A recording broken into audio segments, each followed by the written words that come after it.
दोस्तों आज हम लोग बात करेंगे भारत माँ के शेर गोरखा रेजिमेंट के वीर इयान कार्डोजो के बारे में, जिन्होंने युद्ध क्षेत्र में अपनी ही खुखरी से अपना पैर काट दिए। कि जो लाइफ के ऊपर अक्षय कुमार की एक मूवी भी आ रही है जिसका नाम है गोरखा। आज हम लोग इनके बारे में रियल लाइफ में जानते हैं कि इनकी रियल लाइफ में क्या क्या हुआ था, इन्होंने अपना पैर क्यों काटा था, इनके बारे में पूरी जानकारी लेंगे। तो हेलो दोस्तों, मैं हूँ आकाश कुमार द ज्ञान वाला में, स्वागत है आपका। And without wasting any time let's begin.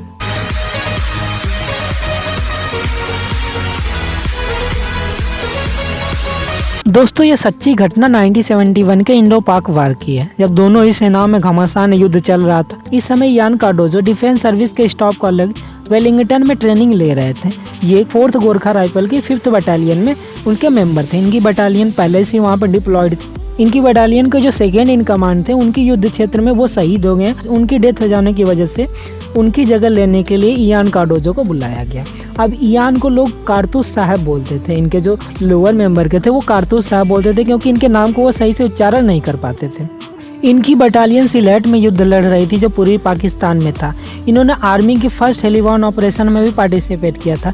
Sylhet की जंग चल रही थी। इयान कार्डोजो को भारी गोलीबारी का सामना करना पड़ रहा था। दोस्तों इनके सामने पाकिस्तान की पूरी सेना थी, लेकिन इनके पास एक सेना की छोटी सी टुकड़ी थी।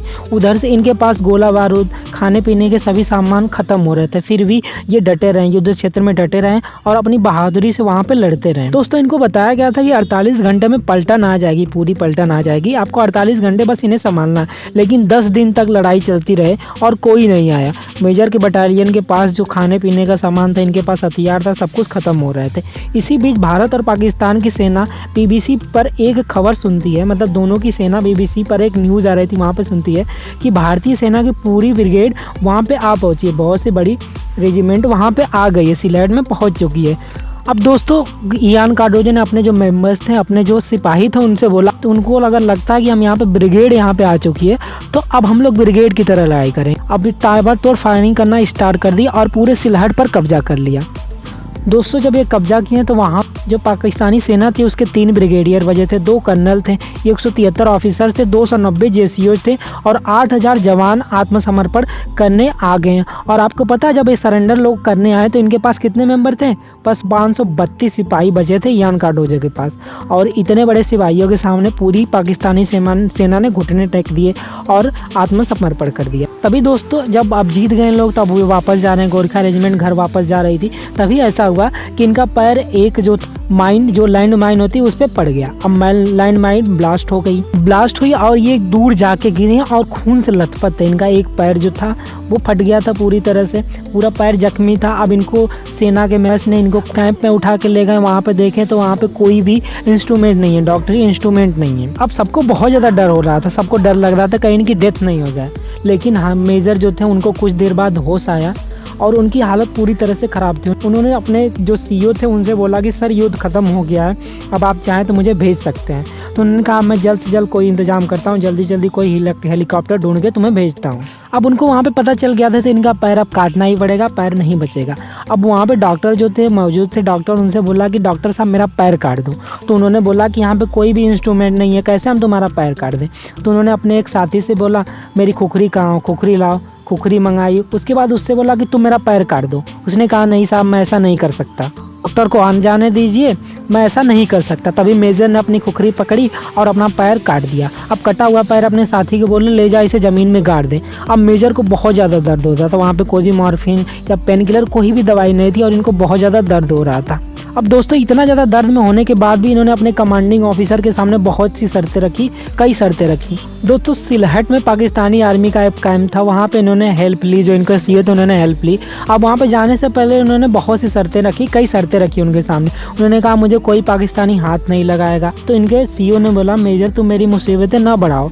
इन्होंने उनके सामने 2 शर्तें रखी। पहली शर्त ये थी कि मेरा जब ऑपरेशन होगा तो मैं किसी का खून नहीं लूँगा, किसी पाकिस्तानी का खून नहीं लूँगा। दूसरी शर्त ये थी कि जब मेरा ऑपरेशन हो तो आप मेरे साथ रहेंगे। अब उसके बाद इनका आखिरकार इनका ऑपरेशन हुआ, पाकिस्तानी हॉस्पिटल में इनका ऑपरेशन हुआ है, वहाँ पे इनका इलाज हुआ। उसके बाद जब युद्ध ख़त्म हुआ तो उसके बाद पुणे बेस्ड आर्मी हॉस्पिटल में इनको ले गया, वहाँ पे नकली पैर इनको लगा।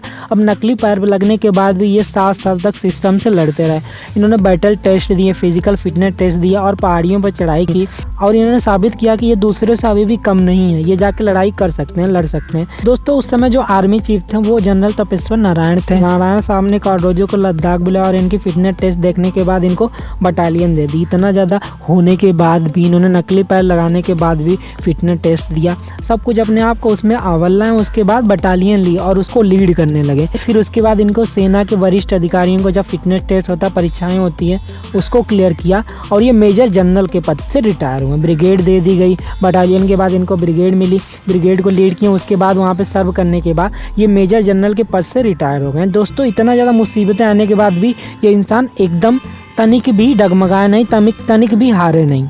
अब दोस्तों इनको मिले हुए अवार्ड की बात कर लेंगे तो इनको जो अवार्ड मिले थे, अति विशिष्ट सेना मेडल मिला था, सेना मेडल मिला था।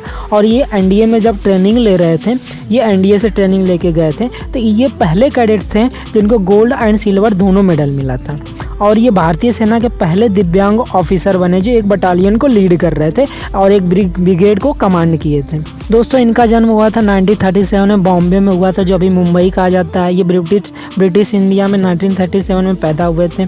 इनका जो 10th था इन्होंने सेंट जेवियर्स स्कूल से कंप्लीट किया था। 12th को इन्होंने सेंट जेवियर्स कॉलेज से कंप्लीट किया था। फिर उसके बाद ये एनडीए क्लियर किया, एनडीए क्लियर करके वहाँ पे जाके ग्रेजुएट होके जाके आईएमए को इन्होंने ज्वाइन किया था, इंडियन मिलिट्री एकेडमी को ज्वाइन किया था। उसके बाद ये जाके 5th जो गोरखा रेजिमेंट थी, जो गोरखा राइफल रेजिमेंट थी, उसको इन्होंने ज्वाइन किया था। दोस्तों इतनी मुसीबतें आने के बाद भी इन्होंने ज़िंदगी में हार नहीं मानी, क्योंकि बोला जाता है ना, जय महाकाली आयो गोरखा वाली। और गोरखा रेजिमेंट के बारे में सैम मानेकशॉ ने एक बात बोली थी, अगर कोई इंसान कहता है कि वो डरता नहीं है, या तो वो गोरखा रेजिमेंट का होगा या वो झूठ बोल रहा है। तो इतना खतरनाक गोरखा रेजिमेंट है, उसके मेंबर है। दोस्तों इसी के साथ वीडियो को ख़त्म करते हैं। वीडियो अच्छा लगा हो तो लाइक करें, चैनल को सब्सक्राइब करें। ऐसा ही और भी मोटिवेटिंग स्टोरीज के साथ मिलते हैं, तब तक के लिए जय हिंद दोस्तों।